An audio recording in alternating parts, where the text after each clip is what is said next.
Assalamualaikum warahmatullahi ta'ala wabarakatuh. Kembali lagi di channel Fiksi Cerita Horor. Untuk kisah kali ini saya akan membawakan sebuah cerita dari tulisannya Lakon Story. Dan untuk kisah yang akan saya bawakan kali ini, sebuah kisah yang berjudul Pocong Gantung. Dan untuk seperti apa kisahnya, mari kita masuk ke ceritanya. Benar jika rata-rata cerita Lakon Story mengalami pengembangan hingga 50% dari cerita asli, agar pendengar mudah mengerti. Cerita Pocong Gantung ini berbeda untuk pertama kalinya. Kami mendapatkan sebuah cerita yang bisa dikatakan cukup kompleks dan sangat rinci. Tidak sekedar menyeramkan. Cerita ini juga sangat memilukan karena asal kalian tahu, teror pocong di kampung Kidul Kubur waktu itu benar-benar tidak bisa dihentikan. Bahkan mirisnya, di akhir cerita semua warga kampung Kidul Kubur akhirnya direlokasi dan kampung tersebut dinyatakan sudah tidak layak jika harus ditempati. Dan usut punya usut, kampung tersebut memang berdiri di atas sebuah kompleks area pemakaman lama yang digusur secara paksa. Gunawan adalah salah satu warga yang pertama kali melihat adanya sebuah perkampungan gaib di tengah-tengah kuburan. Dulu waktu saya mendapat tugas menjadi penggali kubur, saya dan semua orang yang ada di situ melihat 18 pocong yang menggantung di pohon kamboja. Dan setelah kami berlari meminta bantuan, semua pocong tersebut menghilang. Kampung Kidul Kubur namanya, di sebelah area pemakaman. Dulu memang ada sebuah perkampungan yang seluruh warganya dipindah karena teror setan yang sangat menyeramkan. Jika saat ini kalian bermain ke komplek pemakaman umum, kalian akan melihat gapura kecil yang ada di tengah-tengah pemakaman.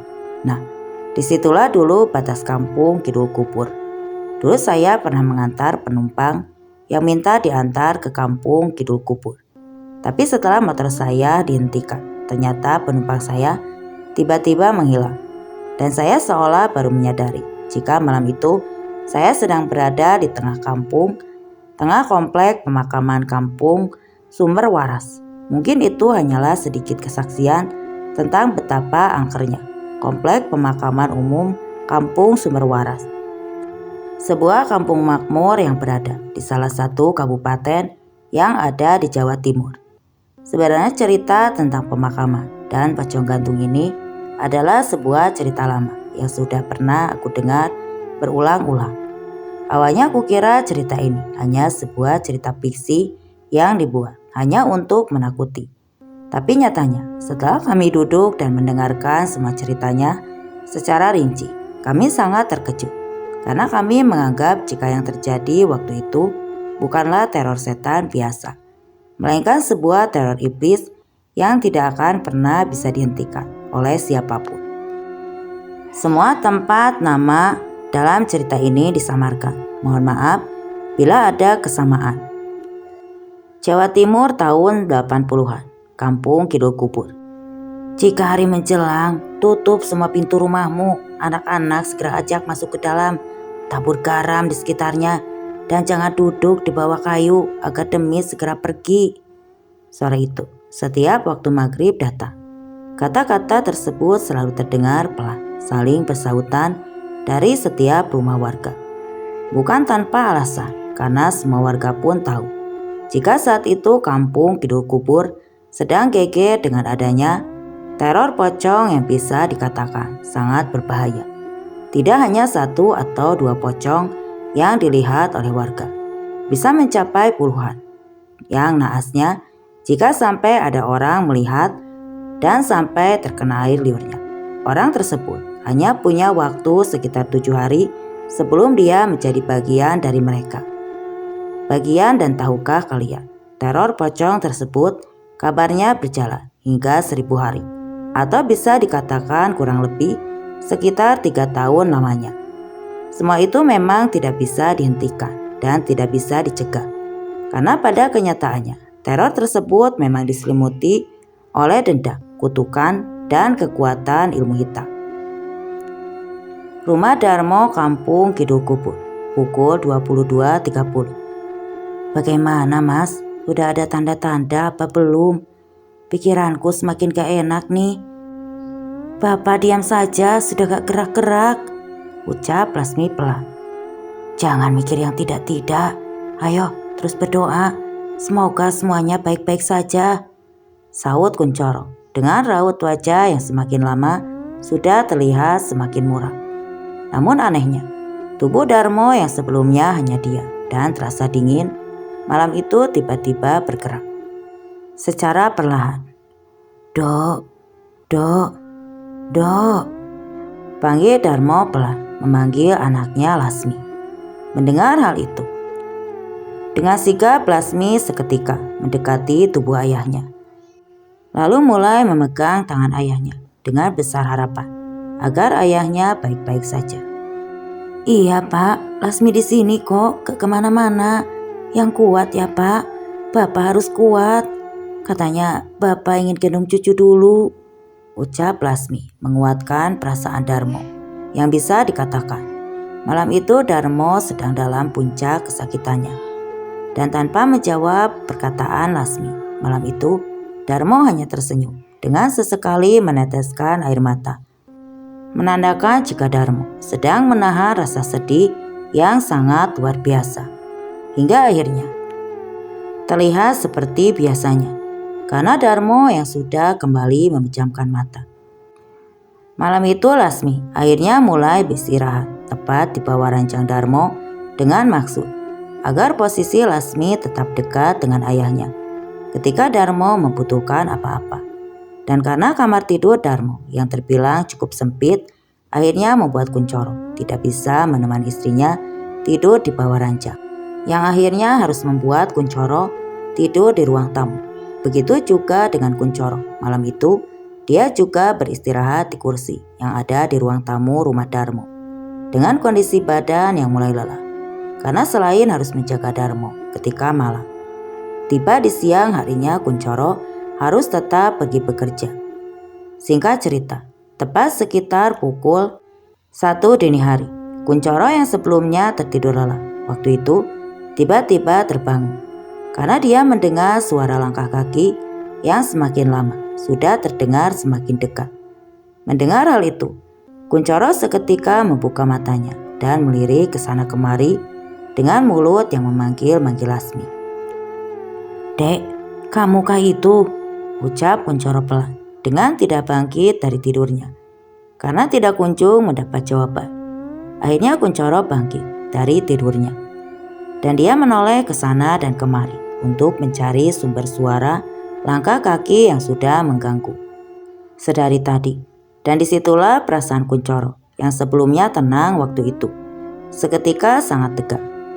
Jantung yang sebelumnya berdetak pelan pun malam itu seketika berdetak sangat kencang, diiringi tubuhnya yang sudah bergetar. Bagaimana tidak, dengan mata kepalanya sendiri. Waktu itu, dia melihat Darmo yang sebelumnya sakit dan tidak bisa bangun dari tidurnya. Waktu itu benar-benar terlihat berjalan dengan santainya. Dan tidak hanya berjalan. Saat itu Darmo terlihat berhenti di salah satu almari yang ada di rumahnya. Dan terlihat mengambil seutas tali dan beberapa benda yang tidak bisa dilihat jelas oleh Kunchoro. Akhirnya perlahan Kunchoro pun kembali berbaring dengan terus menatap semua aktivitas yang dilakukan oleh Darmo. Loh, itu kan bukannya Bapak? Aneh banget, bukannya Bapak sudah tidak mampu bangun dari ranjangnya ya? Pikir Kunchoro dalam hatinya. Singkat cerita, setelah terhenti sejenak dan mengambil sesuatu di dalam lemari, Darmo masuk ke dalam kamar tidurnya dan kembali tidur seperti sebelumnya. Kampung Kidul Kubur. Jam 1.35 dini hari. Ayo kita pulang saja, capek aku kalau terus, ucap Giman dengan mulai mengajak semua temannya pulang. Alah, baru main sebentar kau ngajakin pulang, mumpung kartuku bagus ini, ucap salah satu teman Giman dengan terus menatap kartu yang ada di tangannya. Karena Giman yang sudah tidak kuat lagi menahan rasa kantuknya, akhirnya Giman pun memutuskan untuk pergi dari pos ronda seorang diri. Tapi anehnya setelah beberapa lama Giman berjalan, Tiba-tiba dia dikejutkan dengan suara tangisan yang terdengar dari kejauhan. Karena penasaran, akhirnya Giman pun mencari sumber suara tersebut. Yang didengar lebih teliti lagi. Sumber suara tangisan berasal dari balik pohon beringin yang ada di tengah kampung Kidul Kubur. Dan setelah Giman sampai pada sumber suara tersebut, mata Giman seketika terbelalak. Dengan jantung yang berdetak kencang, dengan tubuh yang sudah terus bergetar ketakutan. Bagaimana tidak, dengan mata kepalanya sendiri. Saat itu Giman melihat adanya sosok pocong yang terlihat sedang berdiri, yang sedang mengenakan tali tambang di lehernya. Dan tidak hanya itu, setelah dilihat lebih teliti lagi, wajah pocong tersebut adalah wajah dari Darmo, salah satu warga kampung Kidul Kubur. Karena sangat menyeramkan, Giman pun tidak kuasa menahan rasa takutnya. Dan dia pun seketika berlari pulang ke rumahnya dengan perasaan yang sudah tidak lagi bisa dijelaskan jika harus diceritakan. Ya Allah, pocong, ucap Giman terbata-bata. Dan sesampainya Giman di rumahnya, dia pun seketika menceritakan kepada istrinya apa yang sudah dia lihat sebelumnya. Namun sayangnya, bukannya dikabarkan oleh istrinya, Giman hanya disuruh diam agar warga kampung Kidul Kubur tidak kembali resah seperti sebelumnya. Sudah Pak, diam saja. Kasus pocong di kampung ini sudah lama tidak terdengar. Kalau Bapak cerita ke orang-orang kampung kita akan sepi lagi dan semua warga jadi resah, ucap istri Giman. Jelas keesokan harinya, karena sudah tidak tahan jika harus menahan semuanya, akhirnya Kuncoro langsung menceritakan hal tersebut kepada istrinya. Dek, sini deh, aku mau ngomong, ucap Kuncoro memanggil Lasmi yang pagi itu baru bangun dari tidurnya. Ada apa sih Mas? Dek, kamu yakin Bapak itu sakit beneran? Hah? Maksudnya gimana sih Mas? Sasmi yang sepertinya terkejut dengan ucapan Kuncoro. Kemarin malam aku lihat Bapak kamu keluar dari kamar dan jalan. Malahan aku lihat Bapak kamu berhenti di depan lemari sedang mengambil tali dan sesuatu, ucap Kuncoro sambil sesekali melirik ke arah Darmo yang memang masih tertidur pulas. Ngaco kamu. Bapak itu usianya udah 90-an. Jangankan berjalan, bangun saja beliau sudah kesulitan kok. Mungkin kamu kemarin mimpi Mas, ucap Lasmi. Dengan dia yang terus saja berjalan ke arah dapur rumahnya dengan sama sekali tidak menghiraukan ucapan Kuncoro. Kuncoro di situ dengan dia. Kuncoro terus memperhatikan posisi tidur Darmo. Sejenak lalu dia pun akhirnya pergi mandi, lalu bekerja begitu saja dengan tidak lagi memikirkan semuanya. Pukul 17.40, kampung Kidul Kubur. Yang suruh tutupan kabel lawang, yang suruh pista kondang, tutupan kabel lawang Oman Diko, poro bocah lebu oma. Mangpeng uma sauran uyah, ojo lingo nisor kayu, inde demit podon layu. Lirik suara yang terdengar dari mulut Darmo yang waktu itu terdengar oleh Lasmi. Apa Pak? Bapak ngomong apa? Lasmi gak dengar, ucap Lasmi yang posisinya lebih didekatkan ke arah tubuh Darmo. Suamimu apa sudah masuk rumah? Ini sudah hampir maghrib, kok tumben jam segini belum pulang? Kamu tahu kan cerita di kampung ini, ucap Darmo pelan. Sepertinya masih di jalan Pak. Ya namanya juga bekerja di luar kampung, mungkin sekarang dia sudah dalam perjalanan pulang. Iya Lasmi tahu, tadi juga Lasmi sudah bilang kalau Mas Kuncoro pulang ke sorean. Lasmi suruh mampir di rumahnya Prapto dulu. Terus habis Isya, Lasmi suruh lanjut pulang, saut Lasmi menenangkan bapaknya tersebut. Dan tanpa menjawab ucapan Lasmi, Darmo saat itu hanya diam, sambil sesekali memperhatikan wajah Lasmi. Tanpa terasa waktu pun berlalu begitu saja. Tepat sekitar pukul 9 malam, Kuncoro yang biasanya sudah pulang dan duduk bersamanya, Malam itu tidak kunjung pulang. Lasmi yang sebelumnya tenang seketika waktu itu tentu saja merasa kebingungan karena dia pun tahu cerita tentang teror pocong gantung itu, dan karena Lasmi melihat keadaan Darmo yang sudah terlelap dalam tidurnya. Akhirnya Lasmi memutuskan untuk keluar dari rumahnya dan mencari Kunchoro ke rumah Prapto. Mending kulihat di rumah Mas Prapto saja, mumpung Bapak sudah tidur. Gak apa-apa kali ya, aku tinggal sebentar. Mas Kunchoro ini pasti sekarang ada di rumah Prapto kan? Di kampung ini cuma Mas Prapto teman kerjanya, ucap Lasmi. Dengan dia yang mulai berjalan pergi, meninggalkan rumahnya dan menuju ke arah rumah Prapto. Tapi sayangnya, baru saja Lasmi sampai di depan rumahnya, Lasmi tiba-tiba mencium aroma bunga melati yang tercium dengan cukup kuat baunya. Tidak hanya bunga melati, malam itu di depan rumahnya Lasmi juga mencium beberapa aroma kemenyan yang dia pun juga tidak tahu dari mana asalnya. Dan tanpa mempedulikan semuanya, Lasmi terus saja berjalan meninggalkan rumahnya dan menuju rumah Prapto yang memang saat itu terletak cukup jauh jaraknya. Dan disitulah sebelum Lasmi sampai ke rumah Prapto, Lasmi melihat Kunchoro dan sekitar 4 orang warga lainnya yang sedang warawiri di jalan yang ada di sekitar jalanan kampungnya. Mengetahui itu, Lasmi segera menghampiri Kunchoro dengan kesal dan juga terheran-heran dengan sikap Kunchoro yang baru pulang kerja. Bukannya langsung pulang ke rumah, malah terlihat keluyuran bersama para warga. Ya lo Mas, kamu itu pulang kerja bukannya langsung pulang, tambah warawiri di sini, ucap Lasmi kencang menyapa Kunchoro dan beberapa warga lainnya. Bapak di mana? Bapak di mana? Saut Kunchoro kencang. Loh, Bapak ya di rumah, ada apa? Kok malah nanyain Bapak yang sudah gak bisa kemana-mana? Mendengar ucapan Lasmi, Kunchoro dan beberapa warga tersebut seketika berjalan cepat ke arah rumah Darmo dengan tangan Lasmi yang juga diseret oleh Kunchoro. Ayo, Pak Darmo ada di rumah, teriak Kunchoro. Ada apa sih ini? Kok aku bingung? Ucap Lasmi kencang. Dan tanpa menjawab ucapan Lasmi, Kunchoro terlihat tegang dengan tatapan matanya yang terus menatap jalan dengan langkah kakinya yang semakin cepat menuju ke arah rumah Darmo. Puncaknya, sesampainya di rumah, Lasmi yang sebelumnya terlihat paling kebingungan waktu itu seketika menjerit tidak karuan.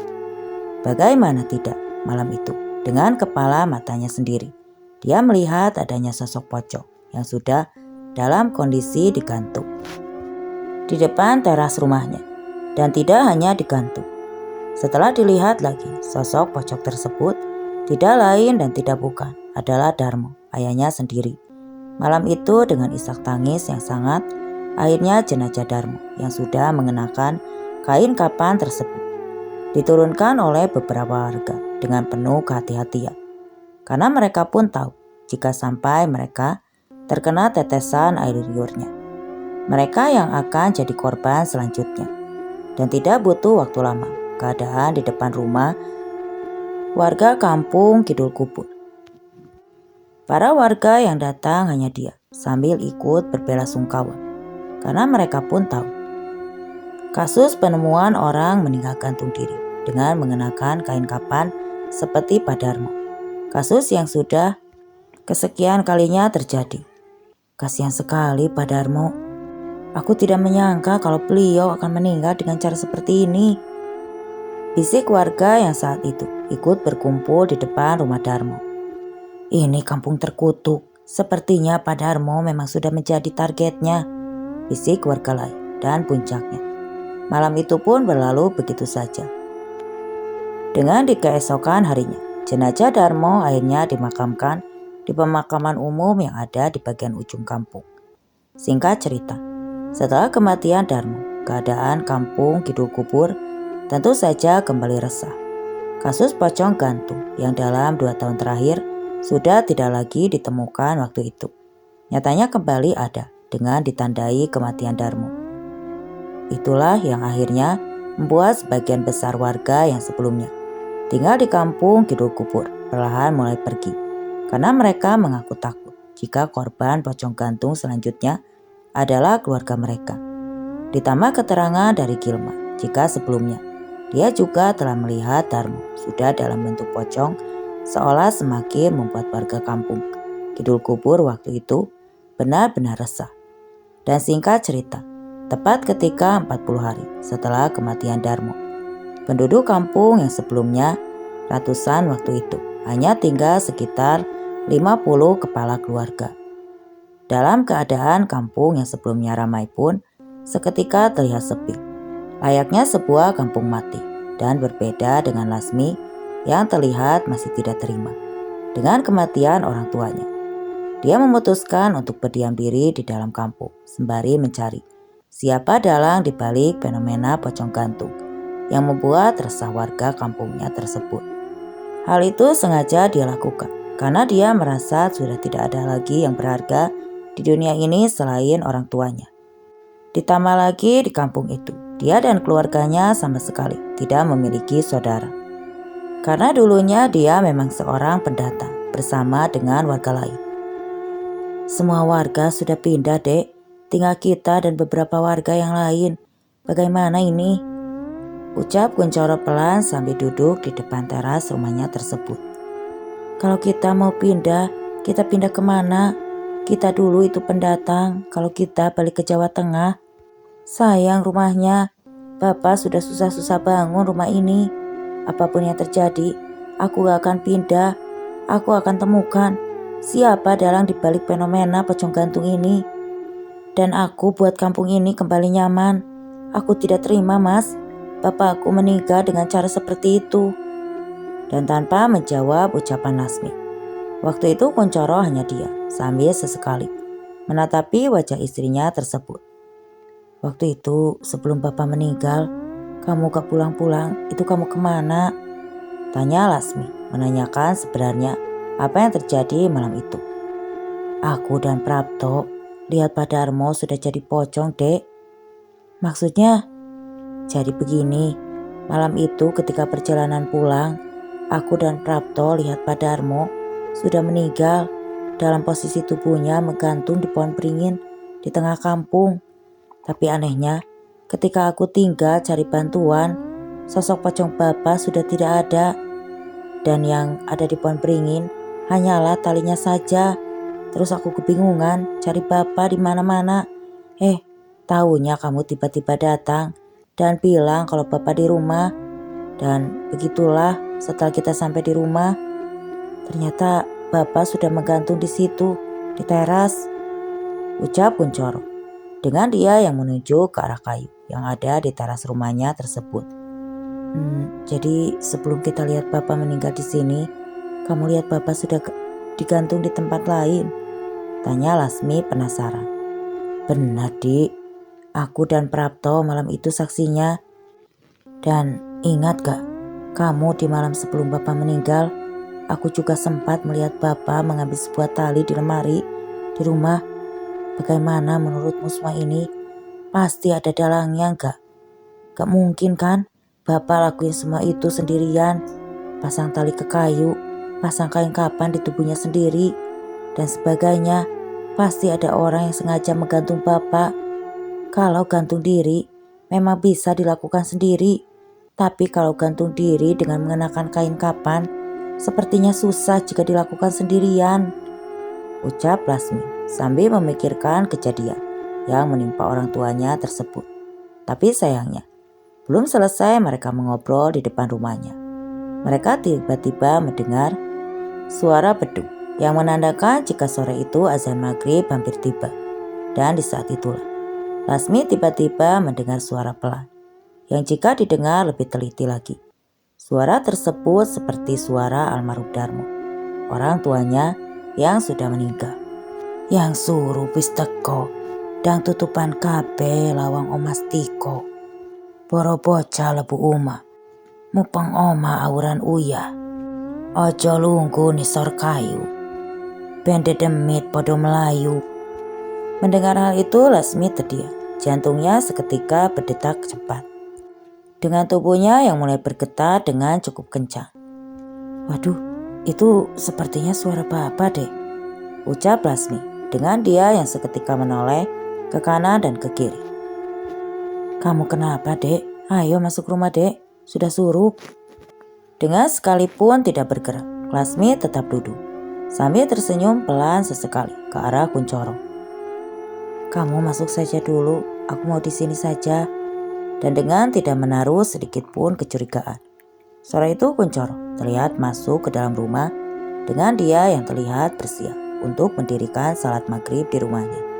Di situ Lasmi rupanya tidak masuk ke dalam rumahnya karena dia ingin membuktikan jika ucapan ayahnya tersebut tidak dilakukan.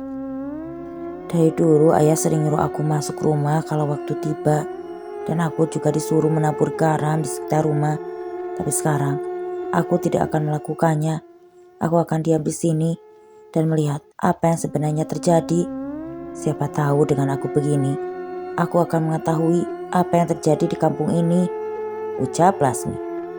Ucap Lasmi sambil terus pandangannya yang mengarah ke sana ke sini. Tapi sayangnya, sudah hampir 3 jam dia duduk di teras rumahnya. Tidak ada keanehan satupun yang terjadi. Akhirnya dia pun mau tidak mau masuk ke dalam rumah. Tidak ada tanda-tanda kejadian aneh. Dan puncaknya, setelah sore itu, hampir setiap sore, Lasmi selalu melanggar semua perintah orang tuanya dulu. Dia sama sekali tidak pernah menabur garam. Masuk ketika maghrib yang pada intinya, semua pantangan yang pernah dikatakan oleh almarhum orang tuanya benar-benar diabaikan begitu saja. Hingga akhirnya hari itu pun tiba. Malam itu Lasmi sedang duduk di depan rumahnya seorang diri. Karena suaminya yang sudah istirahat karena lelah bekerja seharian. Namun anehnya, saat Lasmi sedang terduduk diam, tiba-tiba pandangannya teralihkan. Ada sekitar 5 orang yang terlihat sedang lewat di depan rumahnya dengan membawa sebuah keranda mayat. Mengetahui itu seketika Lasmi terkejut dengan pikiran yang keheranan. Hah? Jam segini ada orang bawa keranda? Memangnya siapa yang meninggal? Dengan seketika dia berdiri dari tempat duduknya. Karena penasaran, akhirnya dia memutuskan untuk berjalan mengejar rombongan laki-laki pembawa keranda tersebut. Maksud hati dia ingin tahu siapa orang yang meninggal waktu itu. Siapa yang meninggal? Apa aku ikuti saja ya? Siapa yang malam-malam begini meninggal? Perasaan dari tadi aku gak dengar kok ada orang yang meninggal. Pikir Lasmi dengan langkah kakinya yang semakin dipercepat. Tapi sayangnya, dia kehilangan jejak karena tertinggal terlalu jauh dari rombongan orang yang membawa jenazah tersebut. Loh, kemana? Kemana ya tadi? Mereka kok hilang? Pikir Lasmi dengan matanya yang melirik ke sana kemari. Dan disitulah, ketika Lasmi menoleh ke kanan dan ke kiri, pandangan Lasmi tiba-tiba teralihkan dengan adanya laki-laki parubaya yang terlihat gantung diri dari tempatnya yang tidak jauh tersebut. Juga sudah meninggal dunia, lengkap sudah dengan mengenakan kain kafan, seperti yang beberapa kali terjadi di kampungnya tersebut. Bahkan jika boleh dibilang, sosok pocong gantung tersebut bisa dikatakan masih baru dengan kain kafannya yang terlihat masih putih bersih, lengkap dengan bau melatinya yang masih tercium wangi. Mengetahui semua itu, Lasmi pun seketika menjerit. Dia ketakutan dengan mulutnya yang terus saja berteriak meminta pertolongan. Ditambah dengan tubuh pocong gantung tersebut memutar.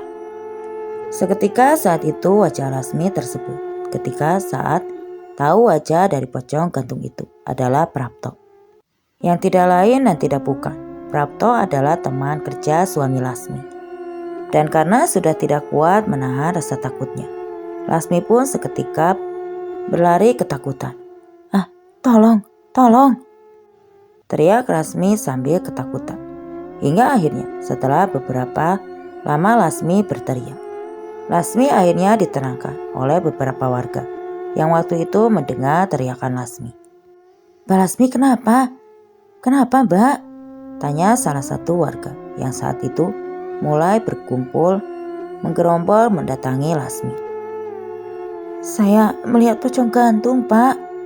Mendengar ucapan Lasmi, seketika warga terdiam, terkejut dengan tatapan matanya yang saling menatap satu sama lain. Loh, Mbak Lasmi, di mana Mbak pocong gantungnya? Mbak tahu siapa wajah pocong gantungnya? Ucap Prapto yang ternyata Prapto juga berada di salah satu kerumunan warga tersebut. Melihat adanya Prapto, Lasmi seketika diam. Tubuhnya semakin bergetar dengan jantung yang sudah semakin berdetak kencang. Dan dengan tidak menjawab pertanyaan Prapto, akhirnya Lasmi pun berlari pulang ke rumahnya dengan terus menangis. Begitu saja. Begitu juga dengan para warga setelah mendengar cerita Lasmi. Para warga seketika menyisir kampung kidul kubur untuk mencari keberadaan pocong gantung yang sudah dilihat Lasmi sebelumnya. Tapi anehnya, sudah beberapa lama warga menyisir kampung. Warga tidak berhasil menemukan adanya pocong gantung yang sudah dilihat Lasmi. Malam itu keadaan kampung benar-benar tetap sepi dengan sama sekali tidak ada tanda-tanda adanya pocong gantung. Mungkin Pak Lasmi mengigau kan? Orang tuanya dulu meninggal gantung diri. Jadi apa yang tadi ia katakan sepertinya tidak ada dan semuanya hanya perasaannya saja. Ucap salah satu warga yang saat itu ikut menyisir kampung kidul kubur. Di sisi lain, sesampainya di rumah, Lasmi seketika menceritakan apa yang dia lihat tersebut kepada Kuncoro. Aku tadi lihat pocong gantung di pohon beringin tengah, ucap Lasmi tanpa basa-basi. Di situ dengan keadaan yang masih mengantuk Kuncoro karena saat itu dia mendengar ucapan Lasmi. Kuncoro seketika terkejut setelah mendengar cerita Lasmi. Ah, yang benar kamu? Jawab Kuncoro terkejut. Iya mas, tapi kok aneh ya? Saat aku teriak-teriak minta pertolongan, aku malah ditolong oleh Prapto yang kulihat dalam keadaan sehat dan bugar. Terang Lasmi menambahkan. Mendengar hal itu, Kuncoro terlihat hanya diam. Dia melamun dengan pandangannya yang juga terlihat kosong dan dengan mencoba tidak terlalu memikirkan semuanya. Akhirnya mereka pun beristirahat dengan perasaan tentu saja yang masih sangat keheranan dengan kejadian yang baru saja mereka alami. Keesokan harinya, Kuncoro dikejutkan dengan kabar sakitnya Prapto yang membuat dia harus tidak masuk kerja seperti biasanya. Tidak sekedar sakit biasa. Prapto pagi itu tiba-tiba terlihat demam keras hingga dia tidak bisa bangun dari tidurnya. Mengetahui semua itu, pikiran Kuncoro rasanya sudah semakin tidak karuan. Selain Prapto ini sahabatnya, dia juga ingat kata istrinya jika semalam dia melihat Prapto gantung diri di pohon beringin di tengah kampungnya. Apa ini tanda-tandanya ya? Pikir Kuncoro yang terus melihat Prapto dengan keadaannya yang saat itu sangat mengkhawatirkan. Dan dengan menemaninya sesaat, Kuncoro saat itu berpesan kepada Ningsih, istri Prapto. Jaga terus suamimu, aku punya perasa tidak enak, ucap Kuncoro. Maksudnya gimana mas? Saut Ningsih penasaran. Sudah nurut saja, awasi terus Prapto. Jangan sampai kamu tinggal sendirian ya. Nanti aku pulang kerja, aku akan mampir ke sini. Ibu Kuncoro menambahkan. Iya mas, terima kasih. Yen suruh pisteko, dang tutupan kabeh lawang omah Diko. Poro bocah mlebu omah, mubeng omah sahur uya. Ojo lungku nang ngisor kayu. Ben demit bodon layu. Ucap Kuncoro pelan dengan dirinya yang terlihat mulai pergi meninggalkan Prapto yang pagi itu dalam keadaan demam tinggi. Mendengar ucapan Kuncoro, Ningsih seketika terkejut dan tatapan matanya penasaran dan kaget karena sepertinya Ningsih juga paham apa yang sudah diucapkan oleh Kuncoro tersebut. Dan dengan tidak melanjutkan obrolan mereka, pagi itu akhirnya Kuncoro pergi meninggalkan Prapto dan Kuncoro pun akhirnya bekerja seperti biasanya.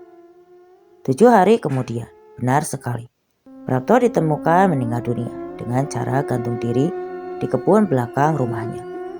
Berita tentang kematian Prapto tentu saja kembali membuat heboh warga kampung dengan mereka yang mulai mengaitkan semuanya dengan keluarga Lasmi. Yang notabene tepat 7 hari sebelumnya Warga kampung sempat dihebohkan dengan kesaksian Lasmi yang mengaku sempat melihat adanya sosok pocong gantung di tengah kampung. Meski waktu itu sosok pocong gantung tidak ditemukan, namun para warga beranggapan jika sebenarnya Lasmi sudah mengetahui jika sosok pocong gantung tersebut adalah Prapto. Hal itulah yang akhirnya membuat Ningsih seketika mengunjungi rumah Lasmi dan Kunchoro tepat di hari 40 setelah kematian Prapto. Apa benar kata orang, Mbak? Dulu sebelum suami saya meninggal, Mbak Lasmi lihat pocong gantung di tengah kampung. Tanya Ningsih. Benar, Mbak. Mbak Lasmi sempat lihat wajahnya. Apa benar wajah pocong gantung yang Mbak Lasmi lihat itu adalah Prapto, suami saya? Benar. Sebenarnya aku waktu itu sudah terkejut dan berlari pulang untuk membicarakan semuanya. Tapi ketika aku masih berlari, yang memberhentikan aku adalah Prapto, suami Ningsih. Waktu itu pikiranku kacau, Mbak. Aku bingung, terang Lasmi menjelaskan.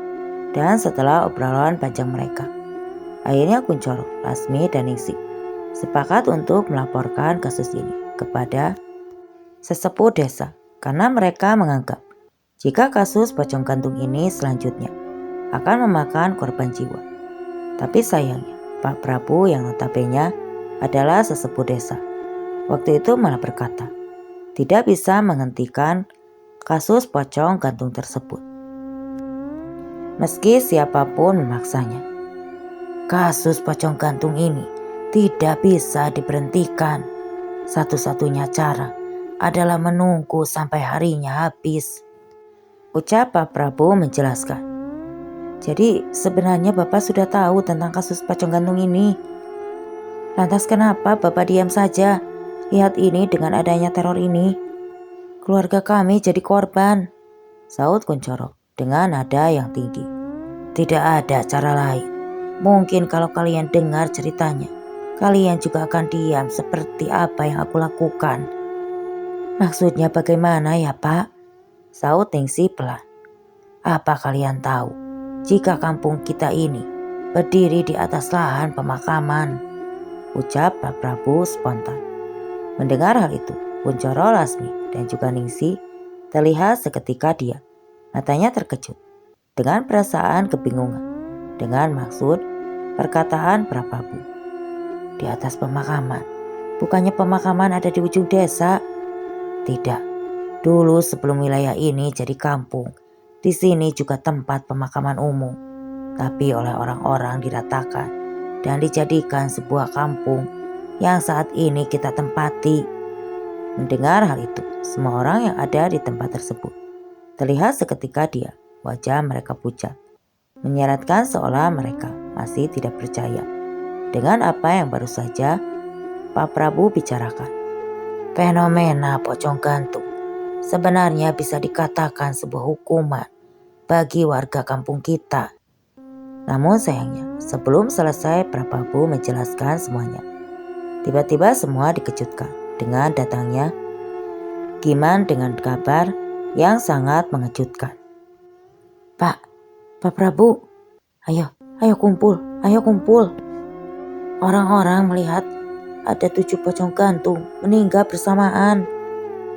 Dan tanpa banyak ngomong lagi, mereka semua pun berlari ke arah tengah kampung dan menyaksikan semuanya malam itu dengan mata kepalanya sendiri. Semua warga kampung Kidul Kubur menyaksikan ada 7 orang jenazah yang sudah meninggal dalam keadaan menggantung. Ada yang di pohon beringin, ada yang di teras rumah, ada yang di pohon jambu, dan ada juga yang di pohon besar pinggir jalan utama kampung. Mengetahui semua itu, warga kampung seketika menangis terseduh-seduh karena ketakutan. Jika selanjutnya keluarga mereka lah yang akan menjadi korban dan puncaknya. Setelah semua korban dikumpulkan, akhirnya mereka pun memulangkan korban ke rumahnya masing-masing. Lalu mendoakannya dan menemukan semua korban ini pertama kali adalah Giman. Dia mengaku melihat banyak sekali pocong yang bergantungan. Namun setelah Giman memanggil bantuan, pocong yang benar-benar ada itu hanya 7 orang, ucap salah satu warga yang saat itu ikut membantu membereskan jenazah-jenazah tersebut. Benar Pak, saya yang pertama kali melihatnya. Sebenarnya mereka ini kenapa Pak? Siapa dalang di balik kejadian ini? Karena menurut saya semua ini tidak mungkin dilakukan sendiri. Masa ada orang mau gantung diri masih sempat memakai kain kapan? Saud Giman yang waktu itu juga penasaran. Mereka dirasuki roh penunggu kampung ini dan semua ini tidak bisa dihentikan. Kitalah yang memang harus pergi dari sini. Sudah lama kita menutupi semua cerita ini agar orang luar kampung tidak takut berkunjung kemari. Tapi saya rasa ini sudah yang terakhir. Besok saya akan pergi untuk mencari bantuan keluar kampung agar semuanya bisa segera diatasi. Ucap Pak Prabu yang pandangannya yang terus saja menatap ketujuh jenazah pocong yang sudah ditata berjejer tersebut. Tolong semua jenazah ini kita bawa ke keluarganya masing-masing. Besok kita akan memakamkannya bersama-sama.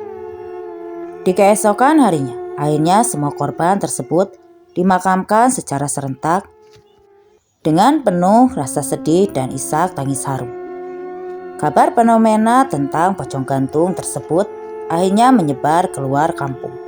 Kampung Kidul Kubur yang sebelumnya menyimpan rapat fenomena tersebut, pada akhirnya membukanya dengan maksud ingin mencari bantuan kepada warga luar agar tidak terjadi korban selanjutnya. Namun sayangnya, sudah beberapa kali ada warga luar yang masuk untuk melihat keadaan kampung. Mereka terlihat pasrah, menandakan jika fenomena tersebut benar-benar tidak bisa dihentikan. Satu-satunya cara agar semuanya berhenti adalah semua warga harus pindah dari tempat tersebut. Karena pada dasarnya di tanah tempat kampung Kidul Kubur tersebut berdiri adalah makam kuburan, yang dimana di bawah tanah tersebut ada banyak kuburan orang yang sengaja diratakan. Jalan satu-satunya semua warga memang harus direlokasi. Sekeras apapun kita berusaha, hasilnya akan sia-sia.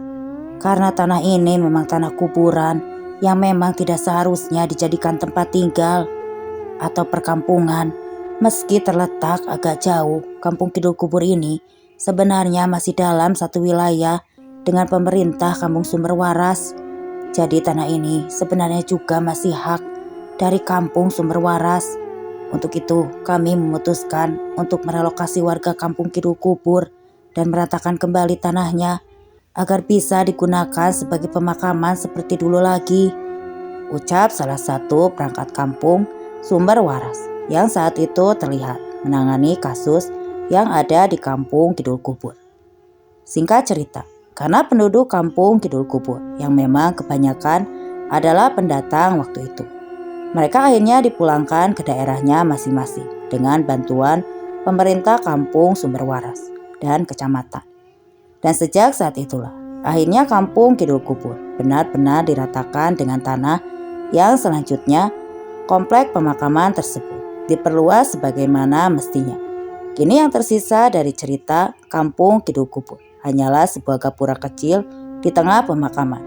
Yang menjadi tanda dulu di tengah pemakaman tersebut ada sebuah perkampungan dengan fenomena pocong gantung. Saat ini meski sering banyak sekali penampakan pocong yang terjadi di area pemakaman. Seperti adanya perkampungan dan pocong yang terlihat yang bergantungan. Warga menganggap jika semua itu adalah hal yang biasa, selama mereka tidak mengganggu manusia yang ada di perkampungan sebelahnya. Dulu di area selatan pemakaman umum, sebenarnya ada sebuah kampung kecil namanya Kampung Kidul Kubur. Penduduknya rata-rata dari luar desa ini, kebanyakan mereka pendatang dari Jawa Tengah dan Ngawi. Sejak adanya teror pocong gantung, kampung ini pun terelakkan, sepi. Jangankan datang ke dalam kampung, orang lewat saja tidak ada yang berani, karena selain jalan masuk ke kampung yang harus melewati area pemakaman. Di kampung tersebut dulu sering sekali terlihat pocong bergantungan di pohon beringin dan teras-teras rumah. Dan genap sekitar 1000 hari, teror pocong tersebut akhirnya berhenti. Dengan kampung Kidul Kubur yang dulunya ditempati waktu itu, akhirnya resmi ditinggalkan. Dan karena kebijakan pemerintah, akhirnya Kampung Kidul Kubur diratakan oleh tanah dan digunakan untuk memperluas area pemakaman. Jika kalian bermain ke pemakaman desa, kalian akan melihat gapura kecil yang ada di tengah-tengah pemakaman. Disitulah dulu ada Kampung Kidul Kubur. Asal-usul adanya fenomena pocong gantung masih simpang siur. Yang pernah aku dengar dulu, katanya di kampung tersebut ada dukun penyembah ilmu hitam. Ada juga yang mengatakan jika Kampung Kidul Kubur memang berdiri di atas tanah kuburan dan sebagainya. Untuk cerita pastinya aku kurang paham. Yang jelas cerita pocong gantung dulu memang sempat heboh hingga warga kampung mengungsi ke desa Sumberwaras. Oke teman-teman, sekian untuk kisah kali ini. Terima kasih untuk yang sudah mampir di channel ini. Mohon maaf bila ada salah kata dan penyampaian. Semoga apa yang saya bawakan dapat menghibur kalian semua. Saya pamit undur diri. Wassalam.